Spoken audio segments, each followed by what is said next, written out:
ഗലാത്യ ലേഖനം 6-ാം അധ്യായത്തിന്റെ 14-ാം വാക്യം. ഹല്ലേലൂയ. Galatians chapter 6 verse 14.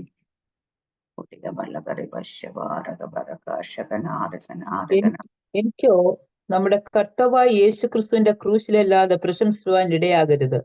അവനാൽ ലോകം എനിക്കും ഞാൻ ലോകത്തിനും ക്രൂശിക്കപ്പെട്ടിരിക്കുന്നു. ആമേൻ. സ്തോത്രം. Hallelujah, hallelujah. പൗലോസ് അപ്പോസ്തലൻ പറയും, എനിക്കോ നമ്മുടെ കർത്താവ് യേശുക്രിസ്തുവിന്റെ ക്രൂശിലല്ലാതെ പ്രശംസിക്കാൻ ഇടവരരുത്. ഹല്ലേലൂയ.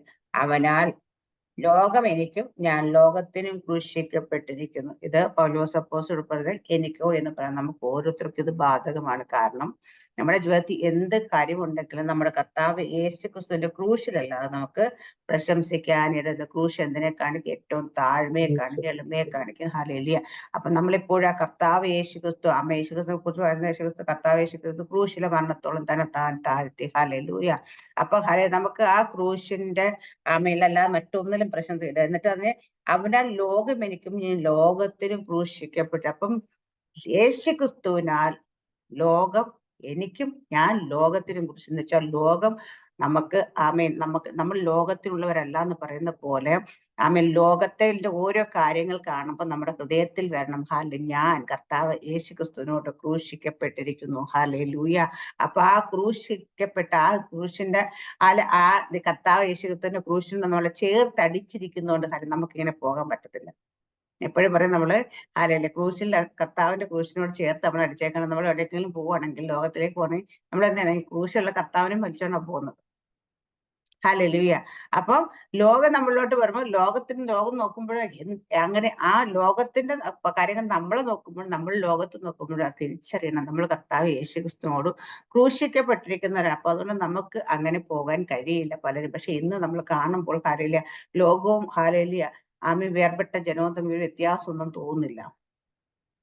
പലതും എല്ലാ കാര്യങ്ങളിലും അവർക്കൊപ്പമായി മാറിക്കൊണ്ടേയിരിക്കുന്ന നമ്മുടെ കുഞ്ഞുങ്ങളാകട്ടെ, നമ്മുടെ പല ആൾക്കാരെയും നമ്മൾ കാണുന്ന സമയത്ത് നമ്മൾ വേർപെട്ടവരാണ്. അപ്പം ഇത് കുഴപ്പമില്ല, അത് കുഴപ്പമില്ല, അതൊരു കോംപ്രമൈസ് മെന്റാലിറ്റി നമ്മൾ പൊക്കോടും. അതിനനുസരിച്ച് എന്തുകൊണ്ടാണ് ലോകം ഇന്ന് ഓരോരുത്തരെയും കീഴടക്കിക്കൊണ്ടേയിരിക്കുന്ന, അങ്ങനെ നമ്മുടെ സഭയ്ക്കുള്ളിലേക്കാണെങ്കിലും നമ്മളിലേക്കാണെങ്കിലും നമ്മുടെ കുടുംബങ്ങളിലേക്കാണെങ്കിലും ലോകം കയറിക്കൊണ്ടേയിരിക്കുക. എങ്ങനെ നമ്മൾ പോലും അറിയാതെ ഇത് നമ്മളിലേക്ക് വന്നുകൊണ്ടിരിക്കുകയാണ്.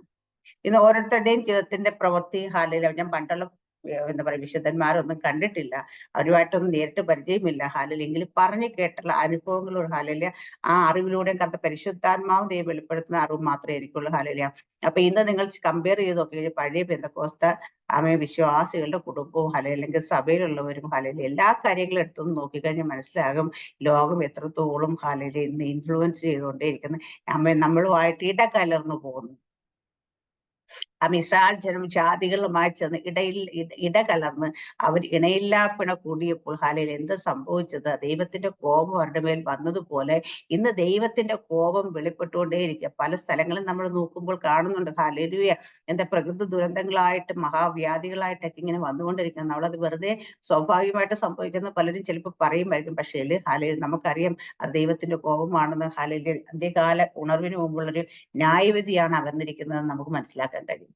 അപ്പൊ ഇതിന്റെയൊക്കെ കാരണം എന്താന്ന് ചോദിച്ചാൽ ദൈവജനം ജനം എല്ലാവരും ബ്ലെസ്ഡ്. ലോകം ഇപ്പൊ എങ്ങനെയാ പോകുന്നത് വെച്ചാൽ നമ്മൾ ചില കാര്യങ്ങളൊക്കെ ഇന്ന് നമ്മൾ കേരളത്തിന് പ്രത്യേകം വേറെ ഒരു സ്ഥലവും നമ്മൾ കേരളത്തിന്റെ ഓരോ വാർത്തകൾ കാണുമ്പോൾ, ഓരോ ന്യൂസുകൾ കാണുമ്പോൾ ഞെട്ടുകയാണ്. ഇന്നലെ രാത്രി ഞാൻ ഇങ്ങനെ ന്യൂസ് കണ്ടിരിക്കുക. ഞാൻ മോളോട് ഇങ്ങനെ ചോദിച്ചു, എന്താ നമ്മുടെ കേരളത്തിന് സംഭവിച്ച 10 വയസ്സുള്ള കുഞ്ഞ് ഉറങ്ങിക്കിടന്നതിന് എടുത്തോണ്ട് പോയിട്ട് അതിനെ പീഡിപ്പിച്ച് അതിന്റെ ആഭരണങ്ങളും കവർന്നിട്ട് അതിനെ 3 പേരോ 4 പേരോ കൂടി പീഡിപ്പിച്ചു എന്ന് പറയുമ്പോഴത്തേന് ഹല്ലേലൂയ. ഒന്ന് ആലോചിച്ച് നോക്കിയ ജനത്തിന്റെ ഹൃദയം എത്രത്തോളം ഇരുണ്ടുപോയെന്ന് ആലോചിക്കുന്നു. എന്തൊരു കാര്യങ്ങളെ ഇന്ന് നമ്മുടെ കൊല്ലത്ത് നമ്മുടെ ഈ കേരളത്തിനകത്ത് നടക്കുന്നത്. അമ്മയെ കൊല്ലുന്നു, അപ്പനെ കൊല്ലുന്നു, സഹോദരങ്ങളെ കൊല്ലുന്നു, അടിയിലിട്ട ആൾക്കാരെ കൊല്ലുന്നു. അമ്മയെ ആത്മഹത്യ ചെയ്യുന്ന കഴുത്തറുത്ത്, ഇങ്ങനെ എന്തോരം കാര്യങ്ങളാണ് അത് വിദ്യാഭ്യാസമുള്ള നമ്മൾ പറയുന്ന വിവരമുള്ള എന്ന് പറയുന്ന ലോകത്തിൻ്റെത് എഡ്യൂക്കേഷൻ ലഭിച്ച ആൾക്കാര് ഇതുപോലെ ചെയ്യുമ്പോൾ ഒന്ന് ആലോചിച്ച് നോക്കാറുണ്ടോ? അല്ലാത്ത ആൾക്കാരുടെ കാര്യം എന്തായിരിക്കും? അവർക്കൊക്കെ ലോകത്തിന്റെ ജ്ഞാനം അവരിലേക്ക് വന്നിട്ട്, പക്ഷെ ദൈവത്തിന്റെ ജ്ഞാനം അവരിൽ വന്നിട്ടില്ല. ദൈവത്തിന്റെ വെളിച്ചം അവർ വന്നിട്ടില്ലാത്തതുകൊണ്ട് ഇരുട്ടിന്റെ ശക്തികൾ അവരെ കീഴടക്കി. നമ്മുടെ കുഞ്ഞുങ്ങൾ പലരെയും നമുക്ക് നോക്കിക്കഴിഞ്ഞാൽ മനസ്സിലാകട്ടെ, അവർ ഇഷ്ടപ്പെട്ടവരുടെ കൂടെ ഹല്ലേലൂയ ജാതികളുമായിട്ടുള്ള വിവാഹമാണെങ്കിലും അതുപോലെ അവരുടെ കൂട്ടുകെട്ടിൽ തന്നെ പോകുന്ന പല മ്ലേച്ഛതകളും പല കാര്യങ്ങളും ചെയ്തുകൊണ്ടിരിക്കും. പല മാതാപിതാക്കന്മാർക്കും അവര് സഹിക്കുക എന്നുള്ളത് മാത്രമേ ഉള്ളൂ. അപ്പൊ ഓരോ ആൾക്കാർക്കും വരുന്ന ആ ഒരു മാറ്റത്തെ കുറിച്ചും പറയുന്നത്. കാരണം ദൈവത്തിന്റെ ജനം എന്ന് പറയുമ്പോൾ അപ്പൊ അവിടെയൊക്കെ എന്തുകൊണ്ടാണ് ഇത് സംഭവിക്കുന്നത് വെച്ച് കഴിഞ്ഞാൽ നമ്മുടെയൊക്കെ പ്രാർത്ഥന, ഞാൻ എപ്പോഴും പറയും, നമ്മളെയാണ് ഒരു ദേശത്തിന്റെ കാവൽക്കാരനാക്കി ദൈവം നിർത്തിയേക്കുന്നതെങ്കിൽ ആ കാവൽക്കാരെ രാത്രി എന്തായെന്ന് ചോദിക്കും, ഇരുട്ടിന്റെ ശക്തിയിൽ ആധിപത്യം എത്രയാണെന്ന് ചോദിക്കുമ്പോൾ മറുപടി പറയാൻ നമുക്ക് കഴിയണം. നമുക്കത് കഴിയാത്തത് കൊണ്ടാണ് പലപ്പോഴും ഇതൊക്കെ സംഭവിക്കുക. നമ്മൾ മറ്റുള്ളവർ നന്നാകട്ടെ, അവർ ചെയ്യുന്നില്ല, ഇവർ ചെയ്യുന്നില്ല, അല്ലെങ്കിൽ അവരുടെ അടുത്ത് കുറ്റം പറയും. നമ്മളെ ഏൽപ്പിച്ച ഉത്തരവാദിത്തങ്ങൾ നമ്മൾ ചെയ്താൽ ഒരുപാട് മാറ്റം വരും. ഒരാള് ഞാൻ വിട്ടുകൊടുക്കത്തില്ല, ഈ ദേശത്ത് ഞാൻ താമസിക്കുമ്പോൾ ഇരുട്ടിന്റെ ശക്തി ഇവിടെ വാഴുവാൻ ഞാൻ അനുവദിക്കത്തില്ല എന്ന ഡിസിഷൻ എടുക്കുകയാണെങ്കിൽ, ദൈവമക്കൾ ഓരോരുത്തരും അങ്ങനെ തീരുമാനിക്കുകയാണെങ്കിൽ ഇത്രത്തോളം പ്രവർത്തികൾ നമ്മൾ കാണാതെ നമ്മുടെ മുമ്പിലേക്ക് വരാതെ വണ്ണം, അല്ലെങ്കിൽ അത്രത്തോളം സംഭവിക്കാതെ വണ്ണം കാര്യങ്ങൾ നടക്കും. അതിന്റെ 5:24 എന്ന് വായിക്കാവോ സിസ്റ്റർ?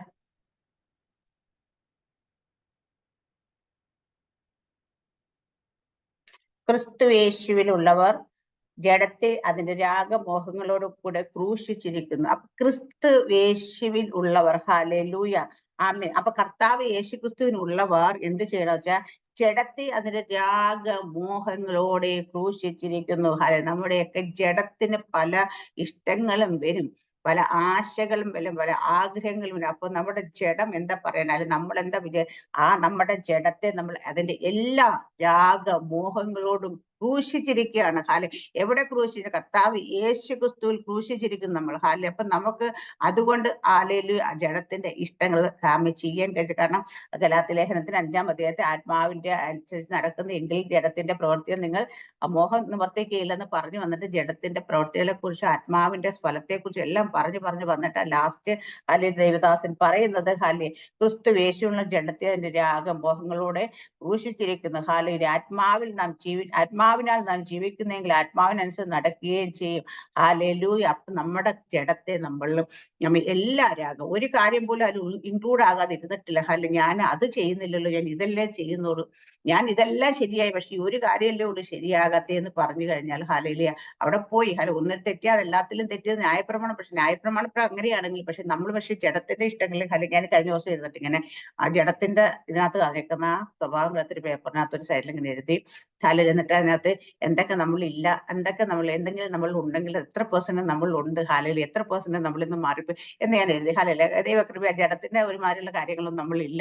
പക്ഷേ ചിലതൊക്കെ നമ്മൾ ഉണ്ട്. അതൊക്കെ നമ്മൾ എത്ര %. പക്ഷെ ആത്മാവിനെ പോലെ ഞാൻ എഴുതി 9 ഫലം എഴുതിയപ്പോൾ നമ്മൾ മിക്കതും അതിൽ 50% താഴെ നമ്മൾ നിൽക്കുന്നുള്ളൂ. കാരണം നമുക്ക് ഒരിക്കലും അത് 100% ആത്മാവിന്റെ ഫലത്തിലേക്ക് വരാൻ കഴിഞ്ഞിട്ടില്ല. കാരണം അത് എന്തുകൊണ്ടാന്ന് വെച്ച് കഴിഞ്ഞാൽ നമ്മുടെ ജീവിതത്തിൽ നമ്മളിന്ന് പോയിക്കൊണ്ടിരിക്കുന്ന സാഹചര്യത്തിൽ നമ്മൾ എപ്പോഴും പറയും നമ്മൾ സമാധാനമുള്ള, സന്തോഷമുള്ള, സ്നേഹം, അപ്പൊ ദയയുള്ള, കരുണയുണ്ടാകണം, അങ്ങനെ ഓരോ കാര്യങ്ങൾ നമ്മൾ പറയുമ്പോഴും ഇതിനകത്ത് അപ്പൊ ഇതിൽ സ്നേഹം ഉണ്ടാകും നമുക്ക്. പക്ഷെ സന്തോഷം, സമാധാനം, ഇതൊക്കെ എത്ര ദീർഘക്ഷം, ഇതൊക്കെ എത്ര % നമ്മൾ വന്നിട്ടുണ്ട്? 100% എത്തിയിട്ടുണ്ടോ എന്ന് നോക്കണം. കാരണം ദയ, പരോപകാരം, വിശ്വസ്തത, സൗമ്യത, ഇന്ദ്രിയജയ, സൗമ്യതയൊക്കെ എഴുതുമ്പോൾ നമ്മൾ പലപ്പോഴും സൗമ്യനായിരിക്കണം എന്നൊക്കെ ആഗ്രഹിക്കും. പക്ഷെങ്കിൽ നമ്മൾ അറിയാണ്ട് ചിലതൊക്കെ കാണുമ്പം നമ്മൾ പൊട്ടിത്തെറിക്കാറുണ്ട്, അല്ലെങ്കിൽ ദേഷ്യപ്പെടാറുണ്ട്. അവിടെയൊക്കെ നമ്മൾ അപ്പൊ ഇന്ദ്രിയജയം എന്നൊക്കെ പറയുമ്പോൾ ഇന്ദ്രിയജയം വളരെ ഇമ്പോർട്ടന്റ് ആയ കാര്യമാണ്. നമ്മൾ എന്തെങ്കിലും കണ്ടു കഴിഞ്ഞാൽ കണ്ണിനെ നിയന്ത്രിക്കാൻ കഴിയുന്നുണ്ടോ? കേൾക്കരുതെന്ന് പറയുന്ന കാര്യങ്ങൾ ആരെങ്കിലും കുറ്റങ്ങളും കുറവുകളും പറയുമ്പോൾ കേൾക്കാതിരിക്കുന്നുണ്ടോ?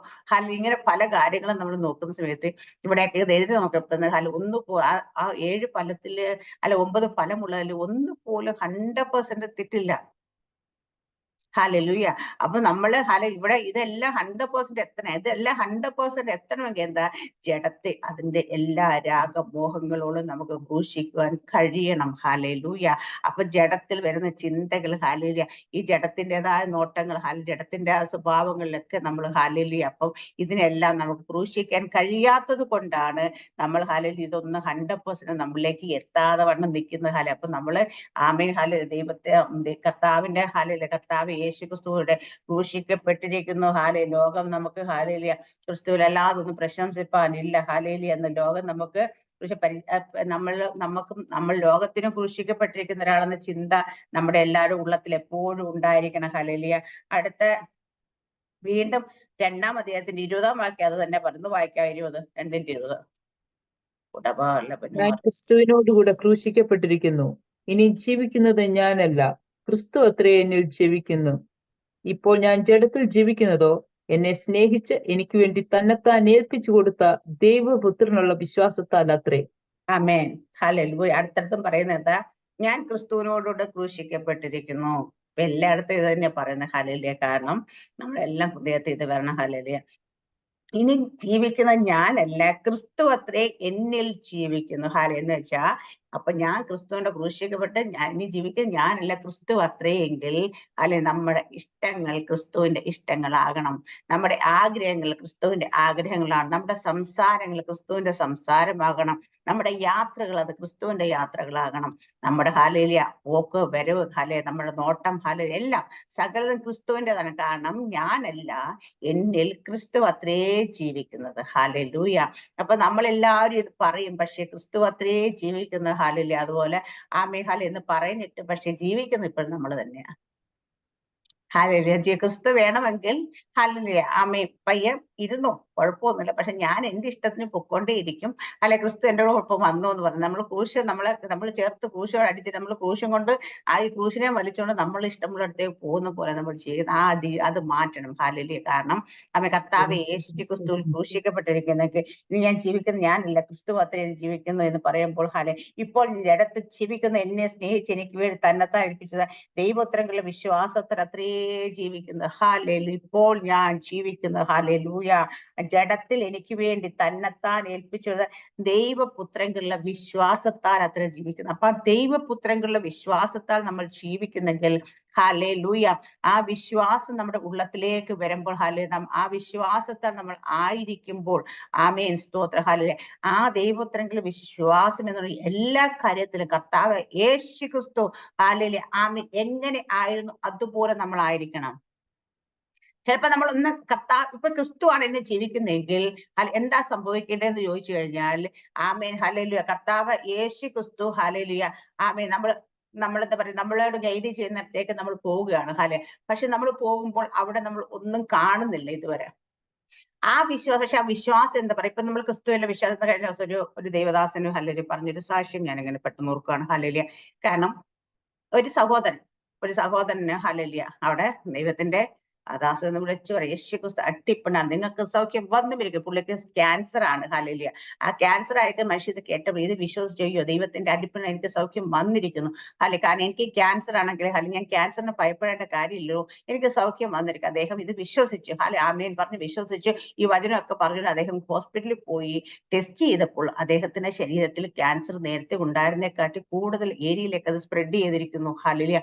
ഡോക്ടർ പറഞ്ഞു ഇപ്പോൾ ആമേൻ നേരത്തെ ഉണ്ടാകുന്നേക്കാട്ടി ഒരുപാട് സ്പ്രെഡ് ആയി പോയി, ഇനി രക്ഷപ്പെടുക അസാധ്യമാണ്. നമ്മുടെയൊക്കെ ജീവിതത്തിൽ ഇങ്ങനെ ഒരു കാര്യം വരണം, നമ്മൾ എങ്ങനെ അതിനെ എടുക്കും? നമ്മൾ വിചാരിക്കുക അയ്യോ ഉള്ള വിശ്വാസം എല്ലാം പോയി അല്ലെങ്കിൽ വചനം പറയാന്ന് വെച്ചാൽ നമ്മൾ ആകേണ്ടതാണ്. പക്ഷെ ആ മനുഷ്യൻ അവിടെ എന്തുകൊണ്ട് പറഞ്ഞു ആമേൻ റിപ്പോർട്ട് എന്ത് വേണേലും പറഞ്ഞോട്ടെ, നിങ്ങളുടെ ടെസ്റ്റിന്റെ റിസൾട്ട് എന്തോ ആയിക്കോട്ടെ, പക്ഷെ എന്നോട് ദൈവം പറഞ്ഞ വചനമാണ് യേശുക്രിസ്തു അടിപ്പിണയ്ക്ക് സൗഖ്യം വന്നിരിക്കുന്നു, ഞാൻ അത് മാത്രമേ വിശ്വസിക്കത്തുള്ളൂ. ആ ഡോക്ടർ മുമ്പിൽ നിന്ന് തന്നെ പറഞ്ഞു ഈ ടെസ്റ്റ് റിപ്പോർട്ട് ഞാൻ വിശ്വസിക്കത്തില്ല എന്ന് പറഞ്ഞുകൊണ്ട് അദ്ദേഹം ഡിക്ലെയർ ചെയ്ത് ആമേൻ കുറച്ച് ദിവസങ്ങൾക്ക് ശേഷം ഹല്ലേലൂയ അദ്ദേഹം ക്യാൻസറിന് പൂർണ്ണമായും വിടുവിക്കപ്പെടുവാൻ ഇടയായി.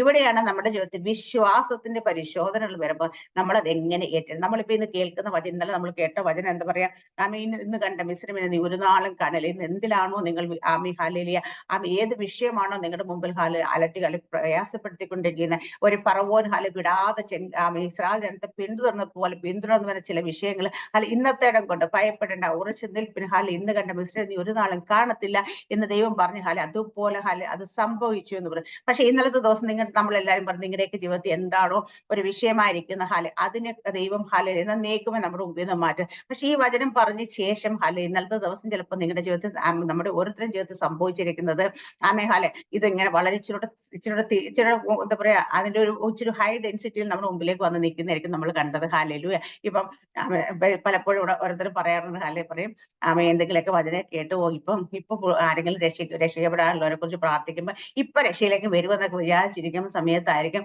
എല്ലാം തകിടം മറിയുന്ന നമുക്ക് വേറെ ഏതെങ്കിലും ഒരു വീഡിയോ വരും, എന്തെങ്കിലും ഒരു കാര്യം കേൾക്കുക, അപ്പോഴത്തേന് നേരെ ഓപ്പോസിറ്റ് സംഭവിക്കും നമ്മൾ കാണാറുണ്ട്. കാരണം എന്താ വെച്ചാൽ നമ്മുടെ വിശ്വാസം എന്തായിട്ട് നമ്മുടെ ഉള്ളിലേക്ക് വരുന്നു അതിന് ഓപ്പോസിറ്റ് ആണ് നമ്മുടെ മുമ്പിലേക്ക് പ്രവർത്തി. പക്ഷെ നമ്മൾ ആ ഓപ്പോസിറ്റ് വരുമ്പോൾ നമ്മുടെ വിശ്വാസം എവിടെ നിൽക്കും? നമ്മൾ ഡൗൺ ആയി പോകുന്നുണ്ടോ? ഹല്ലേലൂയ. നമ്മൾ ഡൗൺ ആയി പോകുന്നെങ്കിൽ നമ്മുടെ വിശ്വാസം നമ്മൾ ഉറപ്പില്ലാത്ത വിശ്വാസം, ക്രിസ്തുവിന്റെ വിശ്വാസമല്ല നമ്മളിലുള്ള യേശു ക്രിസ്തുവിലുള്ള വിശ്വാസത്താൽ ഞാൻ ജീവിക്കുന്നവരെ അപ്പൊ ആ വിശ്വാസം നമ്മളിലേക്ക് വരാത്തത് കൊണ്ട് അങ്ങനെ സംഭവിക്കുന്നത്. ഈ ക്യാൻസർ പേഷ്യന്റ് ആയ മനുഷ്യൻ പറഞ്ഞതുപോലെ ഈ റിപ്പോർട്ടൊക്കെ എന്തോ പറഞ്ഞു, വൈദ്യശാസ്ത്രം എന്തോ പറയും, എന്റെ മുമ്പ് ഇരിക്കുന്നത് എന്തും പറയട്ടെ, ഞാൻ അത് വിശ്വസിക്കത്തില്ല. കാരണം ദൈവത്തിന്റെ വചനമാണ് എന്റെ ജീവിതത്തിൽ വെളിപ്പെട്ടത്. ഞാൻ വചനത്തെ മാത്രമേ വിശ്വസിക്കത്തുള്ളൂ. അതാണ് ഒരു വിശ്വാസിയുടെ വിശ്വാസം. സാഹചര്യങ്ങൾ എന്തും പറയട്ടെ, നമ്മുടെ മുമ്പിൽ നിൽക്കുന്ന പ്രതികൂലം നമ്മുടെ കൺമുമ്പിൽ വന്ന് നിൽക്കുമ്പോഴും നമ്മൾ വിളിച്ചു പറയണം, ഈ പ്രതികൂലം എന്റെ മുമ്പിൽ നിൽക്കും, ഞാൻ ഇത് വിശ്വസിക്കത്തില്ല. ദൈവത്തിന്റെ ആത്മാവ് ദൈവത്തിന്റെ വചനം എന്നോട് എന്ത് സംസാരിച്ചിട്ടുണ്ടോ അത് മാത്രമാണ് ഞാൻ വിശ്വസിക്കുന്നത്. നമുക്ക് ആ വചനമാണ് ജീവനായിട്ട് അത് നമുക്ക് വെളിച്ചമായിട്ട് നമ്മുടെ ജീവിതത്തിലേക്ക് വരുന്ന അങ്ങനെ നമ്മുടെ വിശ്വാസത്തിന്റെ ഓരോ വാക്കുകൾ നമ്മുടെ ജീവിതത്തിൽ നിന്ന് വരണം. ആമേൻ, സ്തോത്രം. ഇവിടെ പറയുന്നത് യേശു ക്രിസ്തുവിലെ ഞാൻ ഇപ്പോൾ ഇടത്ത് ജീവിക്കുന്ന എന്നെ സ്നേഹിച്ച് എനിക്ക് വേണ്ടി തന്നെത്താൻ ഏൽപ്പിച്ച ദൈവപുത്രന്റെ വിശ്വാസത്താലത്രേ ഞാൻ ജീവിക്കുന്ന. ഹല്ലേലൂയ. ആമേൻ. അത് അവിടെ പറയുന്നത് അതുകൊണ്ട് നമ്മൾ ഇവിടെ 3 സ്ഥലത്ത് നമ്മൾ വായിച്ചപ്പോൾ പറഞ്ഞു യേശു ക്രിസ്തുവിനോട് ഞാൻ ക്രൂശിക്കപ്പെട്ടിരിക്കുന്നു. ഹല്ലേലൂയ. യേശു ക്രിസ്തുവിനോട് ക്രൂശിക്കപ്പെട്ട് ഇന്ന് ജീവിക്കുന്നത് ഞാനല്ല, ക്രിസ്തുവല്ലേ അത്രയും ജീവിക്കുന്ന. അപ്പൊ നമ്മൾ ഓരോരുത്തരും ഓരോ ദിവസവും ഓരോ പ്രഭാതത്തിലും നമ്മൾ മനസ്സിലാക്കേണ്ട കാര്യം നമ്മൾ യേശു ക്രിസ്തുവിനോട് ക്രൂശിക്കപ്പെട്ടിരിക്കുന്നു. ഹല്ലേലൂയ.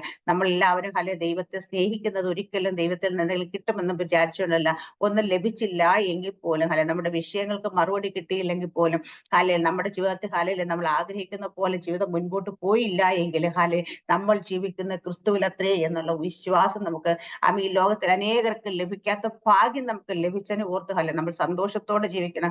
എപ്പോഴും കരഞ്ഞുകൊണ്ടും പിറുപിറുത്തുകൊണ്ടും നിരാശപ്പെട്ടുകൊണ്ടും ആയിരിക്കില്ല നമ്മൾ ജീവിക്കണം. നമ്മൾ കാരണം ഏത് അവസ്ഥയൊക്കെ പോകുമ്പോൾ ഒന്ന് മനസ്സിലാക്കണം, നമ്മൾ ഒറ്റയ്ക്കല്ല പോയിക്കൊണ്ടിരിക്കുന്നത്. ആമീൻ. നമ്മൾ ക്രിസ്തുവിൽ ക്രൂശിക്കപ്പെട്ട കർത്താവ് യേശു ക്രിസ്തുവിലാണ് നമ്മൾ ജീവിക്കുന്നതെങ്കിൽ നമ്മൾ ഏത് സാഹചര്യത്തിൽ പോകുമ്പോഴും നമ്മളോടൊപ്പം കർത്താവ് യേശു ക്രിസ്തു ഉണ്ട്. നമ്മുടെ മുമ്പിലേക്ക് ഒരു നിന്ന വരുന്നെങ്കിൽ നമ്മുടെ കൂടെ നിൽക്കുന്ന കർത്താവും കൂടെ. നമ്മളൊരു ദാരിദ്ര്യത്തിൽ പോകുന്ന കർത്താവ് നമ്മുടെ കൂടെ ഉണ്ടെങ്കിൽ നമ്മുടെ കർത്താവ്, നമ്മൾ രോഗത്തിൽ പോകുന്നെങ്കിൽ നമ്മൾ കർത്താവിനോട് ചേർന്ന് ആ രോഗത്തിലേക്ക് കടന്നുപോയിക്കൊണ്ടിരിക്കുന്ന ഇപ്പൊ അതുകൊണ്ട് നമ്മൾ ഒറ്റയ്ക്കല്ല ഇത് ഫേസ് ചെയ്യുന്ന. നമ്മളെപ്പോഴും പലപ്പോഴും ഞാനൊക്കെ ഒത്തിരി പ്രാവശ്യം പറഞ്ഞു കർത്താവേ ഞാൻ ഒറ്റയ്ക്കാണ്, എന്നെ കൂടെ ആരുമില്ല എന്നൊക്കെ എനിക്ക് ഭയങ്കര പാരം. പക്ഷേ അപ്പോഴെല്ലാം നീ എന്നോട് പറയാറുണ്ട് നീ ഒറ്റയ്ക്കല്ല, നിന്റെ കൂടെ ഞാനുണ്ട്. കാരണം ആ വാക്ക് നമുക്ക് കേൾക്കുന്നത് നമുക്ക് ഭയങ്കര സന്തോഷം വരണ്ട. കാരണം വെച്ചാൽ കർത്താവ് യേശു ക്രിസ്തു നമ്മുടെ കൂടെയുണ്ട്. ആർക്കും കടന്നു വരാൻ കഴിയാത്ത മേഖലയിൽ നമ്മൾ ചിലപ്പോൾ ഇപ്പൊ ചില ആൾക്കാരെ പറയുന്ന ഒരു തടവറയ്ക്കുള്ളിൽ ഒരാൾ കിടക്കുകയാണ്, ഒരു ജയിലിൽ കിടക്കുകയാണ്. അവിടെ ആർക്കും ചെന്ന് ബന്ധുക്കൾക്കാർക്കും സ്വന്തക്കാർക്കും ആർക്കും ചെന്ന് കൂട്ടിരിക്കാൻ പറ്റത്തില്ല. പക്ഷെ കർത്താവിന് അവിടെ ചെന്നിരിക്കാൻ പറ്റും, കൂടെ ചെല്ലാൻ പറ്റും. അതുപോലെ ഒരാൾ ICU വെന്റിലേറ്റർ കിടക്കുകയാണ്, അവിടെ ആർക്കും ചെന്ന് കൂട്ടിരിക്കാൻ പറ്റത്തില്ല. ആ സാഹചര്യത്തിൽ കർത്താവിന് കൂടെ ചെല്ലാൻ പറ്റും. അതുപോലെ നമ്മൾ പോകുന്ന അത്രത്തോളം ഏതെങ്കിലും അതുപോലെയുള്ള വലിയൊരു കഷ്ടതയെ കൂടി പ്രയാസത്തെ കൂടി ബുദ്ധിമുട്ടിൽ കൂടി ഒക്കെ പോകുമ്പോഴും അവിടെ എല്ലാം ആർക്കും കടന്നു ചെല്ലാൻ കഴിയില്ലെങ്കിലും അവിടെ എല്ലാം കടന്നു ചെല്ലാൻ കഴിയും നമ്മുടെ കർത്താവിന് പറ്റും. നമ്മുടെ കർത്താവ് നമ്മുടെ കൂടെ ഉണ്ട്. അപ്പൊ ഏത് അവസ്ഥയിൽ നമ്മൾ പോകുമ്പോഴും നമ്മുടെ കൂടെ ദൈവം കർത്താവ് കൂടെ ഉണ്ട്. ഈ വിശ്വാസം നമ്മുടെ ജീവിതത്തിൽ ഉണ്ടായിരിക്കണം. നമ്മൾ കാണണം അത് ഹൃദയത്തിൽ നമ്മൾ നമ്മുടെ കൂടെ തന്നെ കർത്താവ് ഇരിക്കുന്നത് തോന്നുമ്പോൾ നമ്മുടെ സങ്കടമൊക്കെ മാറും. നമ്മുടെ പ്രയാസമൊക്കെ മാറും. അപ്പൊ നമുക്കൊരു ഉറപ്പും ധൈര്യമുള്ളവരായി മാറും നമ്മൾ. കാരണം എന്താ വെച്ച് കഴിഞ്ഞാൽ കർത്താവ് നമ്മുടെ കൂടെയുണ്ട്. ആ കർത്താവിനോടൊപ്പമാണ് നമ്മൾ സഞ്ചരിച്ചുകൊണ്ടിരുന്നത്. റോമാലേഖനം 6-ാം അധ്യായത്തിന്റെ 6-ാം വാക്യം വായിക്കാം.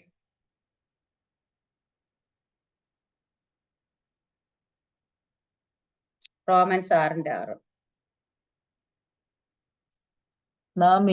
നാം ഇനിയും പാപത്തിന് അടിമപ്പെടാതെ വണ്ണം പാപ ശരീരത്തിൽ നീക്കം വരേണ്ടതിന് നമ്മുടെ പഴയ മനുഷ്യൻ അവനോട് ക്രൂശിക്കപ്പെട്ടു എന്ന് നാം അറിയുന്നു. സ്തോത്രം. അവിടെ പറയുന്നത് നാം ഇനി പാപത്തിന് അടിമപ്പെടാതെ വണ്ണം പാപ ശരീരത്തിൽ നീക്കം വരേണ്ടതിന് നമ്മുടെ പഴയ മനുഷ്യൻ അവനോടുകൂടി ക്രൂശിക്കപ്പെട്ടു എന്ന് നാം അറിയുന്ന ഹാലെ. അപ്പൊ നമ്മുടെ പഴയ മനുഷ്യനായിരുന്നു, പാപ ശരീരമായിരുന്നു, അത് പാപ സ്വഭാവമുള്ളതായിരുന്നു ഹാലെ. ആ പാപ ശരീരം, പാപ സ്വഭാവമുള്ളത് കർത്താവ് യേശു ക്രിസ്തുവിന് ക്രൂശിക്കപ്പെട്ടിരിക്കുന്ന ഹാലെ. അപ്പൊ അതുകൊണ്ട് നമ്മൾ ഇനി ആ പഴയ മനുഷ്യൻ അല്ല, ആ പാപ ശരീരത്തിലല്ല നമ്മൾ ജീവിക്കേണ്ട ഹാലെ. നമ്മൾ പുതിയ മനുഷ്യനായിട്ട് ഹാലേലിയ, നമ്മുടെ ശരീരം മരിച്ചു, ക്രിസ്തുവിനോട് അടക്കപ്പെട്ടു, നമ്മൾ ഉയർത്തെഴുന്നേറ്റിരിക്കുന്നു ഹാലേലിയ. അപ്പൊ അതുകൊണ്ട് നമ്മൾ ആ പാപ ശരീരത്തിൽ നമ്മൾ ആയിരിക്കില്ല, പാപ സ്വഭാവം നമ്മൾ ഇന്ന് പോയിട്ട് നമ്മൾ പുതു മനുഷ്യനായിട്ട് വേണം ജീവിക്കാനായിട്ട് ഹാലേലിയെ കുറിച്ച്. അങ്ങനെ മരിച്ച പാപത്തെ അപ്പം എന്ന് പറയുന്നത്, എന്നിട്ട് അവനോട് നമ്മുടെ പഴയ മനുഷ്യൻ അവനോട് ക്രൂശിക്കപ്പെട്ടെന്നാണ്. അങ്ങനെ മരിച്ചവൻ പാപത്തിൽ നിന്ന് മോചനം പ്രാപിച്ചിരിക്കുന്നു ഹാലേലിയ. അപ്പൊ നമ്മൾ മരിച്ചെങ്കിൽ പാപത്തിൽ നിന്ന് മോചനം പ്രാപിച്ചിരിക്കുന്നു. അപ്പൊ നമ്മൾ പലപ്പോഴും നമ്മൾ മരിക്കാത്തത് കൊണ്ടാണ് നമ്മൾ പാപത്തെ ജയിക്കാൻ കഴിയാതിരിക്കുന്ന ഹല. നമ്മൾ മരിച്ചവരാണ് ഹല, നമ്മളത് വിശ്വസിക്കണം, നമ്മൾ അത് പ്രാക്ടീസ് ചെയ്യണം. നമ്മൾ ലൈഫിൽ നമ്മൾ ഡിക്ലെയർ ചെയ്യണം. ഇടയ്ക്കൊക്കെ ചില കാര്യങ്ങൾ നമ്മുടെ മുമ്പിലേക്ക് വന്ന് നിൽക്കുമ്പോൾ അല്ല, നമ്മൾ നമ്മുടെ ശരീരത്തെ നോക്കി പറഞ്ഞു, നീ മരിച്ചതാണ് ഹല, നീ പഴയ മനുഷ്യനല്ല ഹല, നീ ഇപ്പോൾ ക്രിസ്തുവിനെ പുതിയ സൃഷ്ടിയാണ്. അപ്പൊ നിനക്ക് ഇതിലേക്ക് പോകാൻ കഴിയത്തില്ല എന്ന്. ഹല. അടുത്ത വാക്യങ്ങൾ വായിക്കും സിസ്റ്റർ. അറിയാം, 7 വായിക്കും. അങ്ങനെ മരിച്ചവൻ പാപത്തിൽ മോചനം പ്രാപിച്ചിരിക്കുന്നു. നാം ക്രിസ്തുവിലൂടെ മരിച്ചുവെങ്കിൽ അവനോടുകൂടി ജീവിക്കും എന്ന് വിശ്വസിക്കുന്നു. ക്രിസ്തു മരിച്ചിട്ട് ഉയർത്തെഴുന്നേറ്റിരിക്കയാൽ ഇനി മരിക്കയില്ല, മരണത്തിന് അവന്റെ മേൽ ഇനി കർത്തൃത്വമില്ല എന്ന് നാം അറിയുന്നുവല്ലോ. അവൻ മരിച്ചത് പാപസംബന്ധമായി ഒരിക്കലായിട്ട് മരിച്ചു, അവൻ ജീവിക്കുന്നതോ ദൈവത്തിന് ജീവിക്കുന്നു. അവണ്ണം നിങ്ങളും പാപസംബന്ധമായി മരിച്ചവരൊന്നും ക്രിസ്തുയേശുവിൽ ദൈവത്തിന് ജീവിക്കുന്നവരൊന്നും നിങ്ങളെ തന്നെ എണ്ണുകയും. ആമേൻ. സ്തോത്രം. ഹല്ലേലൂയ. അവിടെ പറയുന്ന ക്രിസ്തുവിനോട് മരിച്ചുവെങ്കിൽ അവനോട് ജീവിക്കുമെന്ന് വിശ്വസിക്കുന്നു.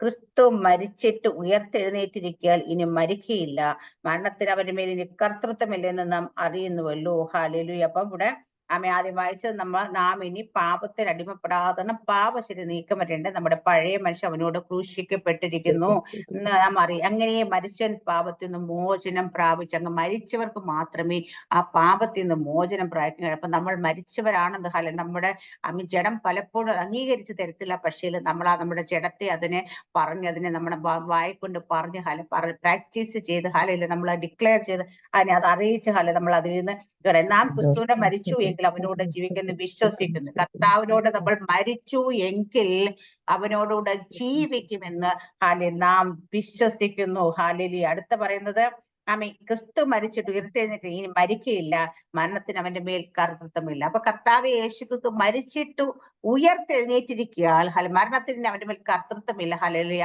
അവൻ മരിക്കേണ്ട. പക്ഷെ നമ്മളും അതിൽ മരിച്ചിട്ട് ഉയർത്തെഴുന്നേറ്റിരിക്കുന്നു എങ്കിൽ നമ്മുടെ ശരീരത്തെ ഇത് നമ്മൾ ബോധ്യപ്പെടുത്തി നമ്മൾ ജീവിക്കാൻ കഴിയുന്നു എങ്കിൽ ഹല്ലേലൂയ, മരണത്തിന് നമ്മുടെ മേൽ ഇനി കർത്തൃത്വമില്ല. ഹല്ലേലൂയ. ഇല്ലെങ്കിൽ നമ്മൾ ഇപ്പോഴും പാപസംബന്ധമായി മരിച്ചിട്ടില്ല എങ്കിൽ, നമ്മൾ ഇപ്പോഴും പാപത്തിൽ തന്നെ ജീവിക്കുന്നെങ്കിൽ നമുക്ക് മരണത്തിന് നമ്മുടെ മേൽ കർത്തൃത്വമുണ്ടോ ഇല്ലോ എന്നുള്ളൊരു ആലോചിച്ച് നോക്കണം. ഹല്ലേലൂയ. അപ്പൊ മരണത്തിന് മേൽ കറിയുന്നു നാം അറിയുന്നില്ല. അവൻ മരിച്ചത് പാപസമ്മതം ഒരിക്കലായിട്ട് മരിച്ചു. എല്ലാ ദിവസവും പാപസമ്മതം നമുക്ക് മരിക്കാൻ പറ്റത്തില്ല. നമ്മൾ ഒരിക്കലായിട്ട് മരിച്ചു. കർത്താവ് യേശു ക്രിസ്തു മരിച്ച പോലെ നമ്മളൊക്കെ പലപ്പോഴും ഇതാണ് പ്രശ്നം എന്ന് വെച്ചാൽ ഹല്ലേലൂയ, പലരും പാപം ചെയ്യും, പിന്നെ കർത്താവിന്റെ അടുക്ക് വന്നിട്ട് കർത്താവേ ഹല്ലേലൂയ ക്ഷമിക്കണേ, രക്തത്താൽ ഒന്നുകൂടെ കഴുകണേ എന്നൊക്കെ പറഞ്ഞിട്ട് നമ്മൾ വീണ്ടും അവിടെ നിന്ന് മരിക്കാൻ പിറ്റേ ദിവസം വീണ്ടും പിന്നെയും പോകും, പിന്നെയും വന്ന് മരിക്കാൻ ശ്രമിക്കും. പക്ഷേ പാപസംബന്ധം നമ്മൾ ഒരിക്കലായിട്ട് മരിച്ചു കേട്ടോ. ഇനി അതുകൊണ്ട് എല്ലാ ദിവസവും മരിക്കാനൊന്നും പറ്റത്തില്ല കേട്ടോ. അവിടെ മരിച്ച് അവൻ ജീവിക്കുന്നതോ ദൈവത്തിന് ചെയ്യുന്നിട്ട്, അങ്ങനെ പാപസംബന്ധമായി മരിച്ചവൻ പിന്നെ ജീവിക്കുന്നതോ ദൈവത്തിനു ജീവിക്കുന്നു. എന്ന് വെച്ചാൽ ദൈവത്തിനു വേണ്ടി ജീവിക്കുന്നു, ദൈവം അവനിലൂടെ ജീവിക്കുന്നു. ഇത് നമ്മൾ മനസ്സിലാക്കണം. നമ്മളപ്പോ പാപസംബന്ധം മരിച്ചവരാണെങ്കിൽ നമ്മൾ ദൈവത്തിന് ജീവിക്കുന്നു, ദൈവം നമ്മളിലൂടെയും ജീവിക്കണം. നമ്മുടെ ശരീരം പിന്നെ നമുക്കുള്ളതല്ല, ദൈവത്തിന്റെ മന്ദിരമാണ്. പരിശുദ്ധാത്മാവ് ഗൈഡ് ചെയ്യുന്ന പോലെ നമ്മൾ ജീവിക്കാൻ കഴിയും. അപ്പൊ പരിശുദ്ധാത്മാവിന്റെ ദൈവരാജ്യത്തിന്റെ സമൃദ്ധിക്കായിട്ട് ദൈവരാജ്യത്തിന്റെ വളർച്ചയ്ക്കൊക്കെ നമ്മുടെ ശരീരത്തെ ഉപയോഗിക്കാനുള്ള. അപ്പൊ നമ്മുടെയൊക്കെ ശരീരം വീണ്ടും പാപത്തിന്റെ അഴുക്കിലേക്ക് പോകരുത്. കാരണം അങ്ങനെ പോവുകയാണെങ്കിൽ ദൈവരാജ്യത്തിന് നമ്മളെ കൊണ്ട് എന്താ ഉണ്ടാകുന്നത്? നാമം ദുഷിക്കത്തേ ഉള്ളൂ. അപ്പൊ ദൈവത്തിന് വേണ്ടി ജീവിക്കുന്ന നമുക്ക് പറയാൻ പറ്റത്തില്ല. അടുത്ത് പറയുന്നത് അവണ്ണം നിങ്ങളും പാപസന്ധം മരിച്ചവരെന്നും ക്രിസ്തു യേശുവിൽ ദൈവത്തിന് ജീവിക്കുന്നതിന് നിങ്ങളെ തന്നെയാണ്. അപ്പൊ നമ്മളെല്ലാം പാപസംബന്ധമായി മരിച്ചവരാണ് ആമേൻ ക്രിസ്തു യേശുവിൽ ആമേൻ ജീവിക്കുന്നു എന്ന് നമ്മളെ തന്നെ എണ്ണണം. കർത്താവ് യേശു ക്രിസ്തു എങ്ങനെ മരിച്ചു, കർത്താവ് യേശു ക്രിസ്തു മരിച്ചിട്ട് ദൈവത്തിന് വേണ്ടി ജീവിക്കുന്ന പോലെ തന്നെയാണ് നമ്മളും കർത്താവ് മരിച്ചിട്ട് നമ്മൾ ജീവിക്കുന്ന കർത്താവിന് വേണ്ടിയിട്ടായിരിക്കണം. ഹല്ലേലൂയ. അപ്പൊ നമ്മൾ കുറച്ച് പ്രാർത്ഥിച്ചത് കൊണ്ടോ, അപ്പൊ സഭയിൽ പോയി ആരാധിച്ചത് കൊണ്ടോ, ഹല്ലേലൂയ, നമ്മൾ ഹല്ലേലൂയ ആമീൻ ഹല്ലേലൂയ മറ്റുള്ളവർ നോക്കുമ്പോൾ ഹല്ലേലൂയ ആമീൻ ഹല്ലേലൂയ നമ്മുടെ അത്തിവൃക്ഷത്തെ പോലെ ഹല്ലേലൂയ എല്ലാ വിലയും ഒക്കെ ഉണ്ട്, തഴച്ച് വളർന്നൊക്കെ നിൽക്കുകയാണ്. പക്ഷെ ഉള്ളിൽ ഫലമില്ലെങ്കിൽ പോയി.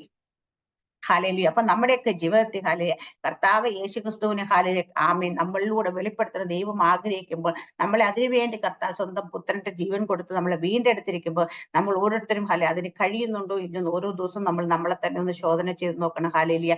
ആമീൻ പലപ്പോഴും നമ്മുടെയൊക്കെ ജീവിതത്തിൽ ചിലതൊക്കെ ഇനിയും ജയിക്കാൻ കഴിയാത്ത മേഖലകൾ ഉണ്ടെന്ന് എല്ലാവർക്കും ഓരോരുത്തർക്കും അറിയാം. ഹല്ലേലൂയ. അപ്പൊ അതുകൊണ്ട് അതിനെയൊക്കെ നമുക്ക് ചിലപ്പോൾ നമ്മുടെ ഒരു സ്വഭാവമായിരിക്കും, ചിലപ്പോൾ നമുക്ക് ആമീൻ നമ്മുടെ ജീവിതത്തിൽ ഇരിക്കുന്ന ചിലപ്പം എനിക്ക് ഞാൻ ഒത്തിരി സ്ട്രഗിൾ ചെയ്തിട്ടുള്ള വിഷയമാണ് കോപം. ഹല്ലേലൂയ. എന്റെ കോപം അതിപ്പോഴും പൂർണ്ണമായി ജയിച്ചു എന്ന് എനിക്ക് പറയാൻ പറ്റത്തില്ല. കാരണം വെച്ചാൽ അതിൽ നിന്നൊക്കെ ജയിക്കണം. നമ്മൾ ഏത് വിഷയത്തെ നമ്മൾ സ്ട്രഗിൾ ചെയ്യുന്ന ആ വിഷയത്തെ നമ്മൾ ജയിക്കണം. കാരണം ഒന്നിനും നമ്മൾ അടിമപ്പെട്ടത് എന്തിനെങ്കിലും നമ്മൾ അടിമപ്പെട്ട കഴിഞ്ഞാൽ അത് നമ്മളെ അടിമപ്പെടുത്തും. ഹല്ലേലൂയ. അതുകൊണ്ട് നമ്മൾ ഒന്നിനും അടിമപ്പെടരുത്.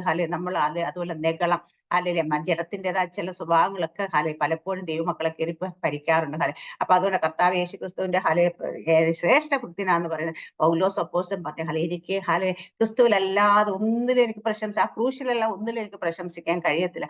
അതുപോലെ നമ്മുടെ ജീവിതത്തിലും കർത്താവ് യേശുക്രിസ്തുവിന്റെ ക്രൂശിലല്ലാതെ നമുക്ക് ഒന്നിനും പ്രശംസിക്കാൻ കഴിയരുത്. നമ്മൾ അപ്പൊ അടുത്ത 12-ാം വാക്യം എന്ന് പറയുന്ന ആകയാൽ പാപം നിങ്ങളെ മർത്യശക്തി അതിന്റെ മോഹങ്ങളെ അനുസരിച്ചിരിക്കുക ഇനി വാഴരുത്. നിങ്ങളുടെ അവയവങ്ങൾ അനീതിയുടെ ആയുധങ്ങൾ പാപത്തിന് സമർപ്പിക്കരുത്. നിങ്ങൾ തന്നെ മരിച്ചിട്ടും ജീവിക്കുന്നവരായ നിങ്ങളുടെ അവയവങ്ങളെ നീതിരായുധങ്ങളെ ദൈവത്തിന് സമർപ്പിച്ചു. നിങ്ങൾ ന്യായപ്രമാണത്തിലെ കൃപയ്ക്കത്ര അതിന്റെ പാപം നിങ്ങൾ കർത്തൃത്വം നടത്തുക ഇല്ലല്ലോ. ന്യായപ്രമാണ കാലഘട്ടത്തിൽ പാപം ചെയ്യായിരുന്നു. പാപം ചെയ്യരുത് ദൈവം പറഞ്ഞു. പാപം ചെയ്തിട്ട് അവർക്ക് പരിഹാരം ചെയ്യാൻ എല്ലാ വർഷവും അവർ ചെയ്ത പാപത്തിനനുസരിച്ച് ഹല്ലേലൂയ മൃഗത്തെ കൊണ്ട് യാഗം കഴിച്ചു കഴിഞ്ഞാൽ ആ പാപം മറയ്ക്കപ്പെടുന്ന അവർ വിശ്വസിച്ചിരുന്നു. പക്ഷേ ഹല്ലേലൂയ അപ്പൊ നമ്മുടെ ജീവിതത്തിൽ പക്ഷെ അങ്ങനെ ഒരു ചാൻസ് ഒന്നും നമുക്കില്ല കേട്ടോ. അതുകൊണ്ട് നമ്മുടെ അവയവങ്ങൾ നീതിയുടെ ആയുധങ്ങളെ ദൈവത്തിന് സമർപ്പിക്കണം. പാപം നമ്മുടെ മർത്യ ശരീരങ്ങളിൽ ഇനി വാഴരുത്. ഹല്ലേലൂയ. നമ്മുടെ ജീവിതത്തിൽ ഇന്നത്തെ ദിവസം കർത്താവ് യേശുക്രിസ്തു ഈ വചനം നമുക്ക് ദൈവത്തിന്റെ ആത്മാവ് നമുക്ക് തന്നിട്ടുണ്ടെങ്കിൽ നമ്മുടെ ജീവിതത്തിൽ നമ്മൾ വീണ്ടും ശോധന ചെയ്യണം നമ്മളെ ഓരോരുത്തരെയും. കാരണം നമ്മുടെയൊക്കെ ജീവിതത്തിൽ വായ കൊണ്ട് നമ്മൾ സംസാരിക്കുക ചിലപ്പോഴൊക്കെ അറിയാതെ നാവിൽ നിന്ന് വരുന്നത് ഹല്ലേലൂയ നമ്മുടെ ഹൃദയത്തിൽ ചിന്തിക്കുന്നത് ഹല്ലേലൂയ. അപ്പൊ നമ്മുടെ കർത്താവ് യേശുക്രിസ്തു ക്രൂശിക്കപ്പെട്ട ആദ്യം നമ്മൾ വായിച്ച വചനത്തിൽ ഹല്ലേലൂയ ക്രൂശിക്കപ്പെട്ടിരിക്കുന്നു എങ്കിൽ ഹല്ലേലൂയ ഇവിടെ പറയുന്ന ദൈവം ഇപ്പോഴും ദൈവത്തെ അറിഞ്ഞ സോറി ഹല്ലേലൂയ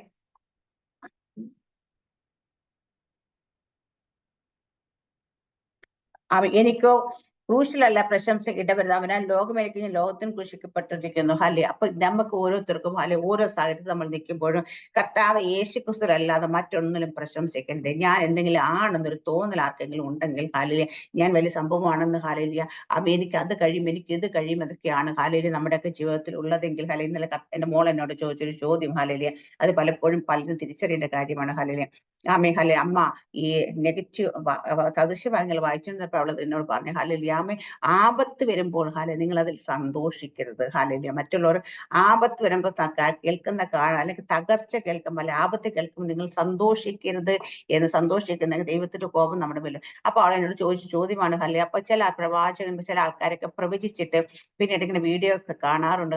ഞാൻ അന്ന് പറഞ്ഞു അവിടെ ഇത് കണ്ടു അത് സംഭവിച്ചു ഇങ്ങനെ തന്നെ വന്നു എന്ന് പറഞ്ഞിട്ട് അതിനെ പറഞ്ഞിങ്ങനെ ഇടാറുണ്ട്. അത് ശരിയാണോ തെറ്റാണോ എന്ന് വെച്ചാൽ അപ്പൊ ഞാൻ പറഞ്ഞു ഒരു ദേശത്ത് ഒരു രാജ്യത്ത് ഒരു പട്ടണത്തിൽ ഒരു മനുഷ്യന് ഒരിടത്ത് സ്ഥലത്ത് ഒരു ആപത്ത് വരുമെന്ന് ദൈവം വെളിപ്പെടുത്തുന്നു എങ്കിൽ നമ്മളിലൂടെ ദൈവത്തിന്റെ ആത്മ നമ്മളെ വെളിപ്പെടുത്താൻ അത് കണ്ടിട്ട് സന്തോഷിക്കാൻ വേണ്ടിയിട്ടല്ല ദൈവം അത് വെളിപ്പെടുത്തുക. ദൈവം നമ്മളെ ഏൽപ്പിക്കുന്ന ഉത്തരവാദിത്വം എന്റെ ശിക്ഷാവിധി എന്റെ കോപം ഇത് വരുത്താൻ പോകുന്നു പക്ഷെ നിങ്ങൾ പ്രാർത്ഥിച്ചു കഴിഞ്ഞാൽ അവർക്ക് വേണ്ടി ഇടിവിൽ നിന്നാൽ ഞാൻ അതിൽ നിന്ന് അവരെ വിടുവെക്കും എന്ന് പറയുന്ന പോലെ അവർക്ക് എല്ലാവർക്കും വേണ്ടി നമ്മൾ അവരോട് ചെന്ന് അവരോട് പറയാൻ പറ്റുന്ന കാര്യം പറയാൻ പറ്റും. ചില ആൾക്കാർ വ്യക്തികളോടെ നമ്മൾ പറയും ഇതിനെ പ്രാർത്ഥിച്ചോണം അല്ലെങ്കിൽ ഇത് ചെയ്തോണം ഹല്ലേലൂയ എന്ന് പറയും. അല്ലാത്ത കാര്യങ്ങൾ നമ്മളുടെ മുമ്പ് ദൈവം ഒരു കാര്യം വെളിപ്പെടുത്തി തരുന്നെങ്കിൽ നമ്മൾ അതിനുവേണ്ടി പ്രാർത്ഥിക്കണം എന്നുള്ളത് തന്നെയാണ്. ചില വിഷയങ്ങൾ നമുക്കറിയാം, നമ്മൾ ചിലപ്പോൾ പ്രാർത്ഥിക്കാതെ അല്ലെങ്കിൽ ചില കാര്യങ്ങൾ പറഞ്ഞു പോകുമ്പം അപ്പൊ വിട്ടിട്ട് അത് പിന്നീട് കാണുമ്പോൾ നമുക്ക് ഭയങ്കര സങ്കടം, അയ്യോ അത് സംഭവിച്ചു പോകുമല്ലോ, നമ്മളോട് ദൈവം പറഞ്ഞായിരുന്നല്ലോ, നമുക്ക് പ്രാർത്ഥിക്കാൻ കഴിഞ്ഞില്ലല്ലോ. പക്ഷെ നമ്മളോട് ദൈവം അത് പ്രാർത്ഥിക്കാൻ വേണ്ടിയിട്ടാണ് നമുക്കത് വെളിപ്പെടുത്തുന്നത്. അല്ലാതെ ഞാനത് പറഞ്ഞു കഴിയുമ്പോൾ അത് സംഭവിക്കുന്നത് കാണുമ്പോൾ അയ്യോ ഞാൻ പറഞ്ഞ് സംഭവിച്ചു കേട്ടോ എന്ന് പറഞ്ഞ് അതെടുത്തിട്ട് സന്തോഷിക്കാൻ വേണ്ടിയിട്ടല്ല. കാരണം ദൈവം നമ്മളെ നിർത്തിയിരിക്കുന്നത് നാശിപ്പിക്കാൻ വേണ്ടിയിട്ടല്ല, ദൈവം നമ്മളെ നിർത്തിയിരിക്കുന്ന പണിയാൻ വേണ്ടിയിട്ടാണ്. ഹല്ലേലൂയ. നമ്മളെ ദൈവം നിർത്തി നമ്മുടെ കർത്താവ് യേശു ക്രിസ്തു നമുക്ക് കാണിച്ച മാതിരി ഞാൻ എപ്പോഴും പറയുന്ന കണക്ക് കർത്താവ് യേശു ക്രിസ്തു ആരെയും മുറിക്കാനല്ല നമ്മളെ നിർത്തിയിരിക്കുന്നത്, മുറിവ് കെട്ടാനാണ്. ആരെയും ആമെ കല്ലെറിയാനല്ല കർത്താവ് കാണിച്ചത്, ആമെ കല്ല് താഴെ ഇടിക്കാനാണ്. അതുപോലെ നമ്മൾ ഇടിച്ചു കളയാനുള്ളവരല്ല നമ്മൾ പണിയാൻ. പഴയ നിയമത്തിൽ പറഞ്ഞ് ഇടിക്കാനും പൊളിപ്പാനും ഞാൻ തന്നെ ആക്കിയിരുന്നു. പക്ഷെ ഇന്ന് നമ്മളെ ഓരോരുത്തരും ആക്കിയിരിക്കുന്നു ഒന്നിനെ ഇടിക്കാനല്ല. കാരണം നമ്മൾ ഓരോ പണിയാൻ വേണ്ടിയിട്ട് നമ്മളെ ആക്കിയിരിക്കുന്നത്. അതുപോലെ ഓരോ സ്ഥലത്തൊരു തകർച്ച അല്ലെങ്കിൽ ഒരു ദുരന്തം അല്ലെങ്കിൽ ഒരു ഒരു എന്തെങ്കിലുമൊക്കെ വരുന്നു എന്ന് നമ്മൾ കാണുന്ന സമയത്ത് നമ്മൾ പ്രാർത്ഥിച്ചു കഴിഞ്ഞാൽ ദൈവം അതിലെ വിടുതലാമേ അത് മാറ്റിവിടും.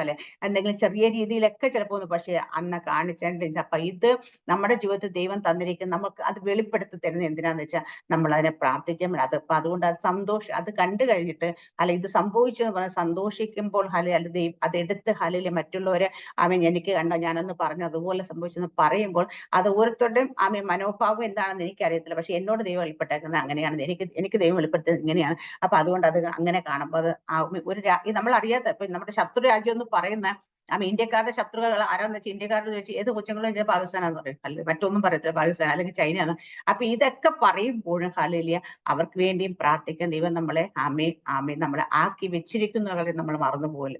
നമ്മുടെ കർത്താവ് നമ്മുടെ ദൈവത്തിന്റെ ഹൃദയം ഉള്ളവരാ. ദൈവത്തിന്റെ ഹൃദയത്തിൽ ദൈവത്തെ ക്രൂശിക്കുന്ന യഹൂദന്മാരെ നോക്കിയിട്ട് കർത്താവ് ദൈവമേ ഇവരറിയാതെ ഇവരോട് ക്ഷമിക്കണമേ എന്ന് പറഞ്ഞ് പ്രാർത്ഥിച്ച കർത്താവ്. അപ്പൊ നമ്മൾ ശത്രുവിന് വേണ്ടി പ്രാർത്ഥിക്കാൻ പോലും ശത്രുവിനെ അനുഗ്രഹിക്കാൻ പറഞ്ഞിരിക്കുന്ന കർത്താവിന്റെ മുമ്പിൽ നമ്മളുടെ ജീവിതത്തിൽ നമ്മൾ കാണുന്നതിനൊക്കെ അതുപോലെ നമ്മൾ അതിനെയൊക്കെ കണ്ട് സന്തോഷിക്കാൻ അങ്ങനെയുള്ള കാര്യങ്ങളിലൊക്കെ എന്നുവെച്ചാൽ അവിടെയൊക്കെ എന്താ സംഭവിച്ചാ അവരവർ അതിൽ പുകഴ്ചെടുക്കുന്നതാണ്. ഇപ്പൊ ഞാനൊരു കാര്യം പറഞ്ഞു അങ്ങനെ തന്നെ സംഭവിച്ചു എന്ന് പറയുമ്പോൾ എനിക്ക് ഞാൻ എന്തോ ആണെന്നുള്ള കാര്യം മറ്റുള്ളവരുടെ മുമ്പ് ബോധ്യപ്പെടുത്താൻ വേണ്ടി ശ്രമിക്കുന്നുള്ളൂ. പക്ഷെ അങ്ങനെയല്ല, നമ്മളൊക്കെ അത് പറയാനായിട്ട് എനിക്ക് എന്തെങ്കിലും ഞാനിപ്പോൾ എൻ്റെ അടുത്ത് പ്രാർത്ഥിക്കുമെന്നവർ പറയും ആദ്യമേ മുൻകൂർ ജാമ്യം എടുക്കുന്നവരെ ഞാൻ പറയാറുണ്ട് ഹല്ലേലൂയ ഞാൻ പ്രാർത്ഥിക്കാം, ദൈവം എന്തെങ്കിലും വെളിപ്പെടുത്തിയാൽ പറയട്ടെ, ഇല്ലെങ്കിൽ എനിക്കൊന്നും പറയാൻ കഴിയത്തില്ല, അതുകൊണ്ട് എന്നോടൊന്നും തോന്നല്ലേ എന്ന് പറഞ്ഞിട്ട് ഞാൻ പ്രാർത്ഥിക്കത്തില്ല. കാരണം വെച്ചാൽ കർത്താവിന്റെ ആത്മാവ് ഇടപെട്ടില്ലെങ്കിൽ എനിക്ക് അവരുടെ കാര്യങ്ങളൊന്നും പറയാൻ കഴിയത്തില്ല. അവരുടെ എന്തിനു വേണ്ടിയിട്ട് അവർ വന്നതെന്ന് പോലും എനിക്ക് അറിയത്തില്ല. പക്ഷെ ദൈവം കൃപയാൽ ദൈവത്തിന്റെ ആത്മാവ് അത്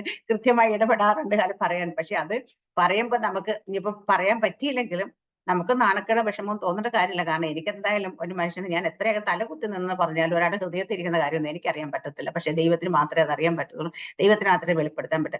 അതുകൊണ്ട് കാരണം നമുക്കത് ചെയ്യുമ്പോൾ നമ്മളിലൂടെ അത് ചെയ്യുമ്പോഴും അതിന്റെ മഹിമയും പുകഴ്ചയും എല്ലാം ദൈവത്തിനാണ്. അത് നമ്മൾ എടുക്കാനായിട്ടോ നമ്മളത് വീഡിയോ റെക്കോർഡ് ചെയ്തിട്ട് മറ്റുള്ളവരെ കേൾപ്പിക്കാനായിട്ടോ ഒന്നും ശ്രമിക്കില്ല. പക്ഷെ നമ്മൾ നമ്മുടെ ഇടയിൽ തന്നെ അങ്ങോട്ടും ഇങ്ങോട്ടും ചിലപ്പോൾ ഷെയർ ചെയ്യുന്നതിന്റെ കാര്യം വെച്ചാൽ നമുക്ക് തമ്മിലുള്ള ആ വിശ്വാസം അല്ലെങ്കിൽ നമുക്ക് നമ്മുടെ പ്രാർത്ഥനയുടെ ശക്തിയൊക്കെ മനസ്സിലാക്കാൻ വേണ്ടിയിട്ട് നമ്മൾ ഷെയർ ചെയ്യാം. പക്ഷെ അത് നമ്മൾ അതുപോലെ നമ്മൾ കർത്താവ് യേശു ക്രിസ്തുവിലല്ല ഒന്നില്ല നമുക്ക് പ്രശംസിക്കാനായിട്ട്. ഇത് മറന്നു പോലും പലപ്പോഴും നമ്മൾ പ്രശംസിക്കാറുണ്ട് കാരണം പക്ഷെ ആ പ്രശംസയൊന്നും നമുക്കുള്ളതല്ല, അർഹതയില്ലാത്ത ഒന്നും നമ്മൾ എടുക്കില്ല. കർത്താവ് യേശു ക്രിസ്തുവിന് മാത്രമാണ് പ്രശംസ. എല്ലാ എല്ലാ മഹത്വത്തിനും എല്ലാ പുകഴ്ചയ്ക്കും യോഗ്യനായ കർത്താവ്. അപ്പൊ നമ്മൾ കർത്താവിനെ ക്രൂശിക്കപ്പെട്ട് നമ്മൾ നമുക്കുള്ള ദൈവത്തിലുള്ളവർ അത്രയും നമ്മൾ നമ്മൾ ജീവിച്ചിരിക്കുന്നത് എന്തുകൊണ്ടാവും ഇവിടെ ഇപ്പൊ നമ്മൾ ജീവിക്കുന്നെങ്കിൽ അത് കർത്താവിന് വേണ്ടിയിട്ട് ക്രിസ്തുവിന് വേണ്ടിയിട്ട് ജീവിക്കുന്ന ആ ചിന്ത നമ്മുടെ ഉള്ളിൽ വരുമെങ്കിൽ നമ്മുടെ മറ്റൊന്നും നമ്മളെ അലട്ടാനോ മറ്റൊരു അതിലേക്കും പോകാനോ മാനുഷ്യമായ ചിന്തകളൊന്നും നമ്മളെ ഭരിക്കാനോ